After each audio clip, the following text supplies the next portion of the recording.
सरकारच्या कौशल्य विकास मंत्रालयाची योजना जन शिक्षण संस्थान रायगडच्या माध्यमातून आपण आपल्या पेन तालुक्यातील आपली मसद बेडी बरोबर ना तामसी बंदर जनवली या विभागामध्ये आपण अगरबत्ती मेकिंगचा क्लास घेतो। अगरबत्ती मेकिंगच्या क्लासचा सगळ्यात महत्त्वाचा उद्देश म्हणजे महिलांना किंवा युवतींना रोजगार मिळावा आणि त्याच्यातून त्यांचं इन्कम जनरेशन व्हावं, त्यांनी 4 पैसे कमवावेत, हा त्यामागचा उद्देश आहे।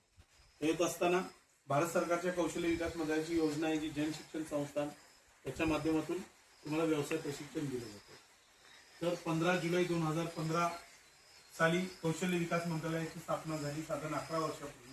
आणि या कौशल्य विकास मंत्रालयाच्या माध्यमातून ITI असेल, पॉलिटेक्निकल कॉलेजेस असतील, अशा अनेक योजना आहेत। त्यामध्ये जन शिक्षण संस्थानची भूमिका सगळ्यात महत्त्वाची होती आणि जन शिक्षण संस्थान आज कौशल्य विकास मंत्रालयाच्या बरोबर जवळपास 11 वर्षापासून आपण व्यवसाय प्रशिक्षण देतो।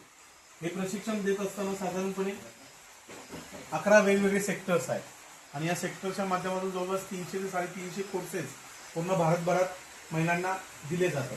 त्यामध्ये टेलरिंग असेल, फॅशन डिझायनिंग असेल, ज्यूट बॅग मेकिंग आहे, वेल्डिंग, प्लंबिंग, इलेक्ट्रिशियन, याचबरोबर आपण